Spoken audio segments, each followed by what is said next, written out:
I am Rebecca from ChemKnits, and today we are going to look at a really old dye stock. It is currently the end of September 2022, and the dye stock in question is from June 2021.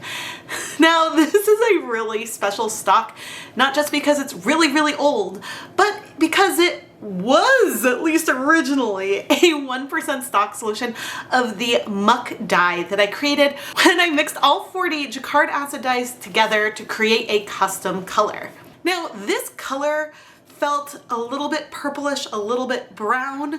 It was a very cool toned brown, or maybe very brownish purple. It was a little hard to define because this color didn't really match any deep purples or browns that I had within my collection. I have tried using the stock solution one other time since then. I think it was actually during a live stream, and the color felt very gray or almost navy leaning, which is not how I remember it. So there are a few possibilities here. Either there are pigments that when you leave them in water that long, maybe they degrade. That's a possibility. What is more likely is that something has crashed out of solution and settled towards the bottom. And so, yeah, it's not the same accurate color that we had before. And so we're gonna play with this today and see what the color is, how it compares to some of the yarn from videos in the past. Unfortunately, I don't have a sample of that yarn, but I actually, if I needed to, could go mix. I have more of the muck powder, and that should still be fine, but really, we're gonna talk and play with an old stock, see how well it works or doesn't work. Does it smell? Is there anything we need to filter out of it? And that's what we're gonna do today. But before we go jump in, please make sure that you are subscribed to the ChemKnits Tutorials YouTube channel. Here is the ancient muck dye stock, and you can see I always label them with the date that I prepared the dye. And so it's possible some color difference came from maybe some color absorbing into this bottle. You can see that the line here is based on where the solution is. So sitting around for a year clearly has done something. But I'm gonna go get some gloves, and then we're gonna shake this up and pour everything out and just see what we're working with. All right, so the first thing, we wanna shake this well. Aha, some of this thick stuff on the side is coming off. Now, I don't know exactly how many pigments there are in here, but we did start with 40 different pre-mixed colors from jacquard. And I'm gonna keep shaking this a bit off camera. All right. We are going to take all of this dye and pour it out. But see here on the lid, the color is looking really black. And that is not what it reminded me of when I first used it. So pouring it out, I don't think I see any chunks. There's a little bit of foaminess because I shook this up so much, which is interesting. And while I think I did remove some of stuff that was on the side, you can see how much we really did get something there just from the length of time that we left this in the bottle. And now I'm going to just take a little bit of this dye and put it on a paper towel. Yeah, this is looking black, maybe slightly green to me.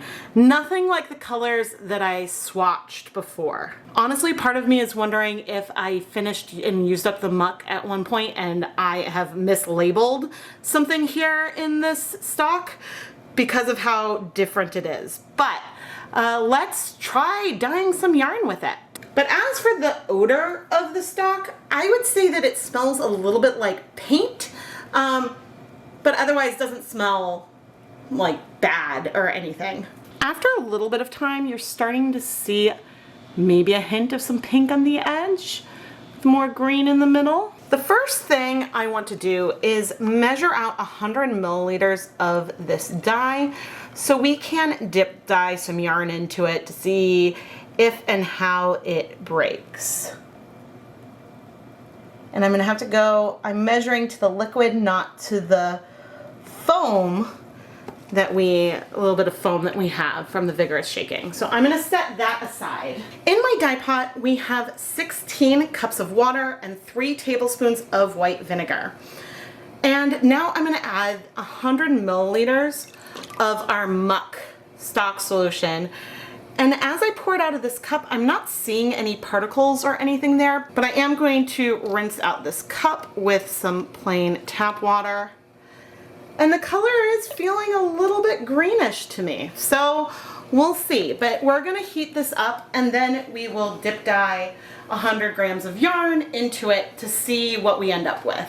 We are not yet at a boil, but our dye bath is hot, and so let's start dip dyeing. We are gonna dye a pre-soaked skein of knitpicks Swish DK. This yarn is 100% superwash merino, and oh, a clump of something. That's interesting. We have a clump of something that sort of, is it now gone? Sort of showed up briefly. That was a bit of a surprise. So far it's looking really gray, and I've peeked in on the minis and those are also looking very, very gray. What I'm trying to look for here is seeing if we see a shift in the tone here, or what. Because like on the paper, it looked like, you know, maybe it would shift into some green. Is there another, like, there's some like random like splotchy things in here. That's so weird. That's so weird. You know what I think we're gonna do? I think right now I'm gonna set the yarn down briefly and we're gonna add some more acid. Let's add another tablespoon of white vinegar into here because I'm not seeing any obvious shift, although maybe now, is that greener and less gray? Maybe there is a different color that is starting to come in for the finish. Now, color breaking is when you have one mixture and that separates into different hues, and that's based on how the different molecules bind to fiber. If something binds fast, it will mostly all bind to the bottom of the yarn, and if something takes more time to bind, then we might be able to capture more of that towards the surface. And it does feel like there might be something a little bit bluer towards, or a little bit greener maybe, towards the end. But I'm hesitant to put all the yarn in yet because I don't want to lose some of that differentiation. I'm gonna set the yarn down for a sec. And I'm gonna grab a spoon to sort of look at the color. And the color isn't feeling greenish to me. It's almost feeling a little bit pink, which would not be horribly surprising because there are pink pigments that take a really, really long time to bind. But right now, especially when I remove it from the water, it's feeling green. I think it feels a little less green when I put it in. But yeah, there's almost like a pink towards the end. Ooh, I know we may lose some of this color variation, but I think I'm gonna add the end in. I do have more of this dye, but see, I see a little bit of pink. That might disappear, but I do see it. Like over here, that's feeling slightly more pink than what I am seeing right here, which is feeling much more green. And so that is breaking, but whether or not we'll still feel that difference once all the color binds, I don't know. But anyway, now we are gonna heat this yarn for 30 minutes. In the 10 minutes that this has been heating since I left, the pink is looking a little bit more brown, but it is quite different from the green we have on the other side. We are close to 20 minutes in now, and our pinkish section still has a hint of pink but has picked up some green, but there is a little bit of some pinkish foam here, and the color that is left definitely has a pink tinge to it. So I think that it does break, but whatever residual greenish stuff there was is definitely coming into play there a little more, so we may not feel that in the end. But we did see breaking through the process. It just didn't quite hold. All right, it has been 30 minutes, and here is our zip tie. I was like, I can't find it. Yeah, and the green, whoa, that is red left behind. The green has definitely taken over, and there's no question that we have a red pigment that is in here left. What I'm gonna do is I am going to go ahead and leave the yarn in here to cool. But first, I'm gonna add a nice big old splash of vinegar, and we'll see what happens. The water is still a little bit warm, and there's still a bit of pink in the pot. I don't think it's showing up very well on camera right now, but it's super subtle, and I'm just gonna leave it be and remove this. And the reason why I'm doing this is because I noticed that there is some pigment along the edge. And so if this is pigment that we see in the glass jars, I'm not worried about getting that off, but oh good. Oh good. We definitely have, it's interesting. This looks warm and a lot more like the color that I expected from muck. I wonder if there are some pigments that are a lot less soluble now. And some of those might be some of those reds, but oh, yeah, this color is more, which again on camera isn't looking as brown or as purpley brown. But that's more of what I would have expected from this dye stock. But anyway, I'm very glad that came off the edges, and so yeah, in a little bit we'll go wash the yarn. One of the first things I wanted to do was look at the depths of shade of this color that we poured out. And so I set up 5 mason jars, each with a cup of water, and then added different amounts of this dye. So we could have between a 0.25% depth of shade and a 2% depth of shade, where a 2% depth of shade is referring to the ratio of 2 grams of dye per 100 grams of fiber. And since we're going to be dyeing 20-gram mini skeins, I added 40 milliliters, 20 milliliters, 10, 5, and then 2.5 milliliters to each of the jars respectively. Then I added in 20 grams of yarn. The 20-gram mini skeins are Wool to Die For's Crazy 8 DK 100% superwash merino wool. Then I added 1 teaspoon of white vinegar to each of the jars, and then added some more water to give the yarn a little more space to move around. It looks like I put a filter on this because I'm not seeing any of the warmth that we had before. So something either sort of absorbed by the bottle or degraded in the time we had it in the stock container. And so I'm not sure if I've had the hue of a dye in a dye stock change noticeably. I've certainly had things become way more concentrated towards the bottom and the dregs because maybe it wasn't, I didn't shake it up well enough, but this is really the first time I've seen a massive hue difference. And I mean, I'm pretty sure that this is the same color because I don't have another label on the bottle. I'm now going to put these jars inside a pasta insert and go stick it into a water bath where I'm going to have the water level be below the level of the jars so that way I can heat set the yarn. And so we will heat it for at least 30 minutes. It's time to check in on the mini skeins. I just removed the lid from the pot, and if I look at the deepest shade, the color that's left in there is looking kind of pinkish to me. This is consistent with what we have seen with the dip dyeing. So I think what I'm going to do here is add more acid to each of these containers. And I'm going to go ahead and add another teaspoon, so another 5 milliliters total of acid into each of these jars, and we'll keep heating it up. And as for these minis, let's see how we're doing. I'm also seeing some reds that are just sort of hanging out in here. And so what I'm going to do here is I am going to just leave them in here to cool. They'll cool off slowly because there's still a lot of heat there. And once things are cool, we'll go ahead and wash it, and we'll check and see how much color is left then. You know, this is a very, very pretty color, even if it's not the color I was expecting.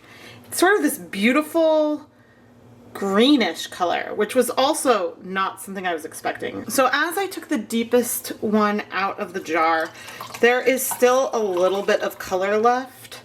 But I think we're gonna go ahead and wash things. You know, I think I would call this a sage color. It's beautiful and it feels relatively unbroken. And our dip dyed yarn broke, but then picked up more of this color.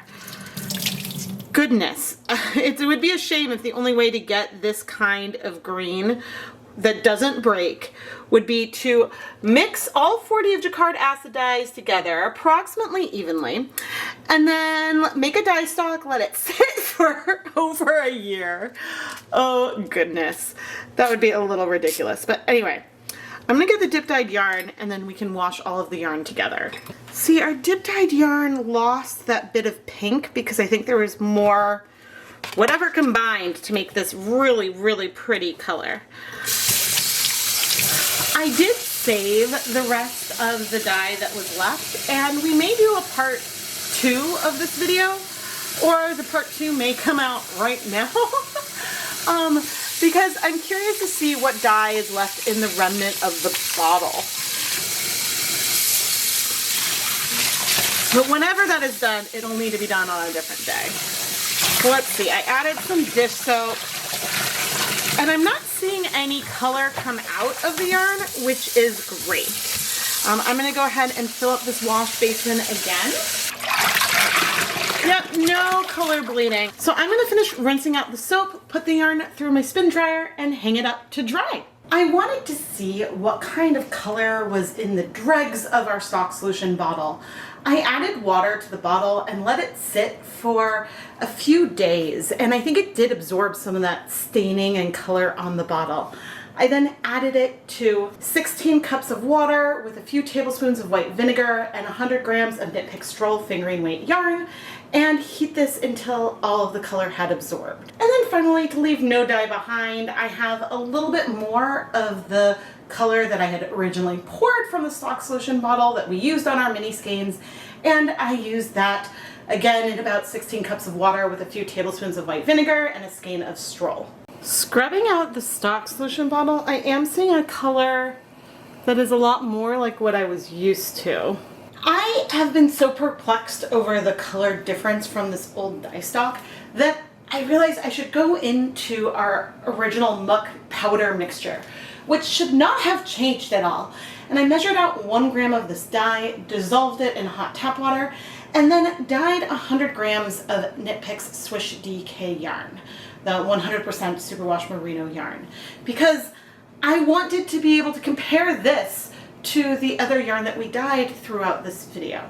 And immediately you can see that the color is much, much warmer in tone than what we had seen with the old dye stock. This leans more purple or a very purpley brown kind of color. And I let the yarn continue to heat in the pot for 30 minutes and until all the color had absorbed. I'm glad that we added this in because I'm excited to compare this with the other colors. All right, this is not a white balance issue. It's been 30 minutes and the color of our yarn is significantly warmer. It is more purple, it's not leaning green. So something degraded, some pigment was not stable in water for that length of time.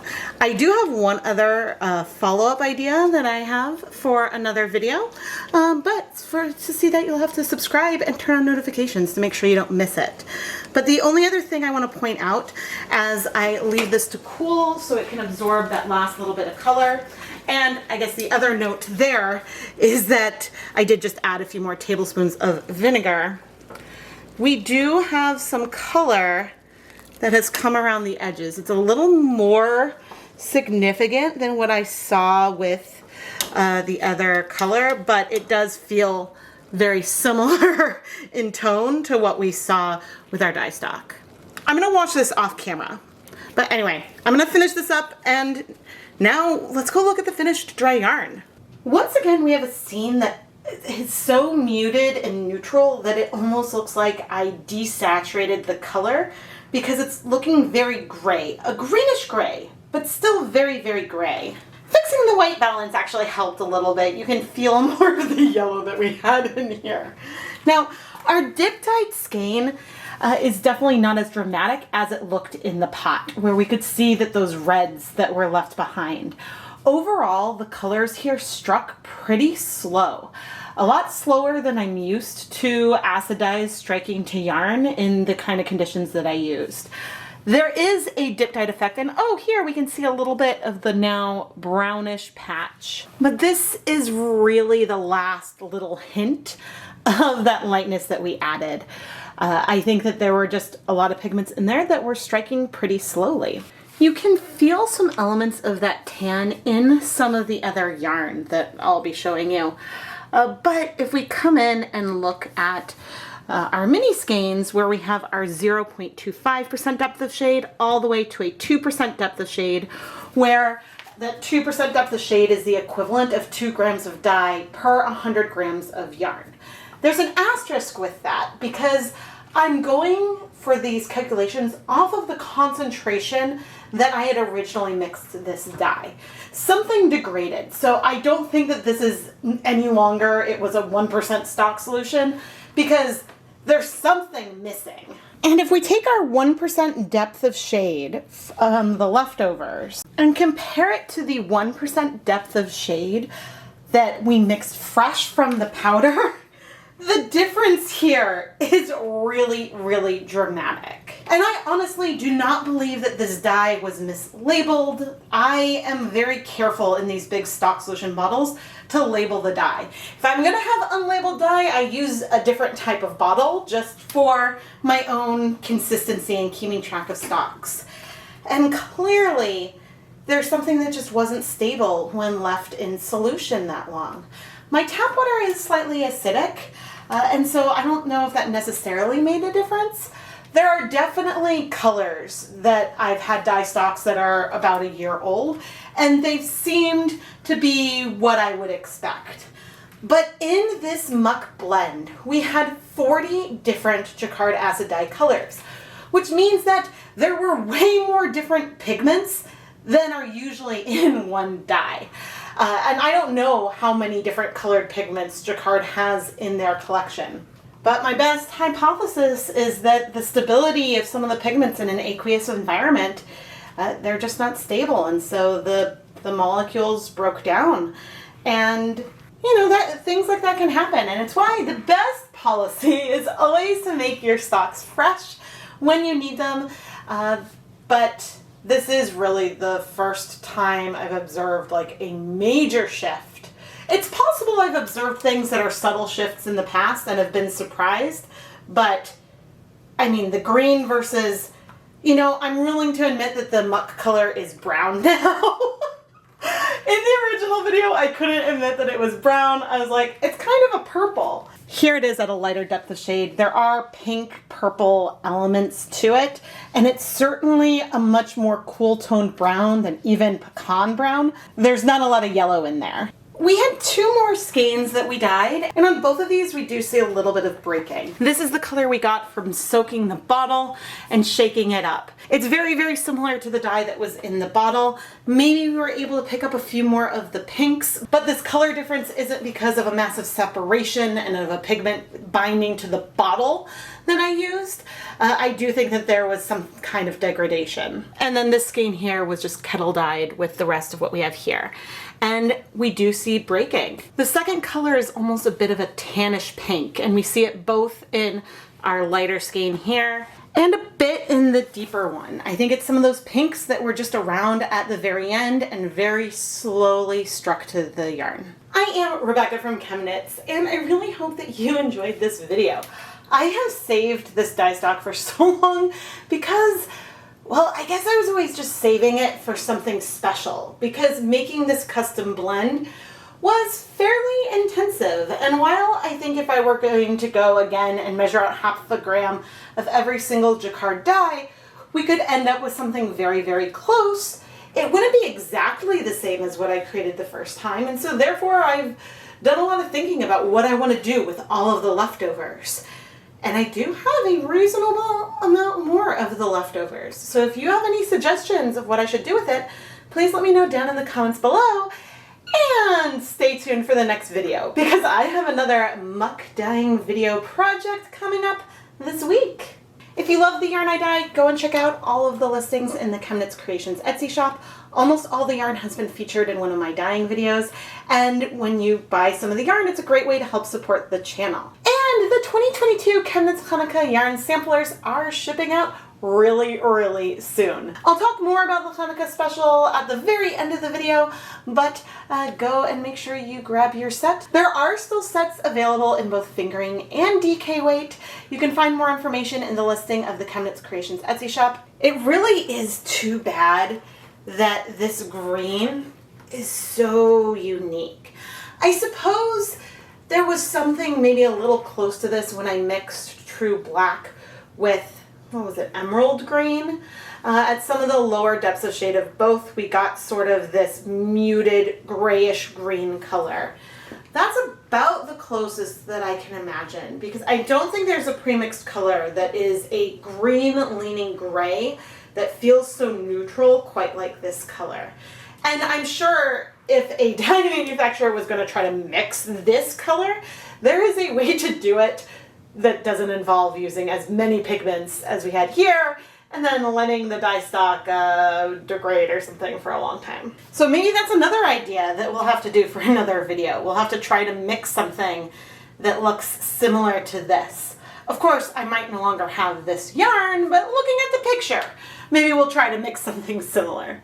Thank you so much for watching. Have you pre-ordered the 2022 ChemKnits Hanukkah yarn sampler yet? Go and check out my Etsy shop, because pre-orders are open now for these really fun samplers that have 100 grams of yarn in either fingering or DK weight. And you'll have a mini skein from each of the 8 nights of Hanukkah, where you'll get to watch me dye the yarn in a new video. Plus, there are a lot of fun extras and other little surprises that I have in there. You can learn more through the link in the video description, or you can head over to the ChemKnits Creations Etsy shop to learn more.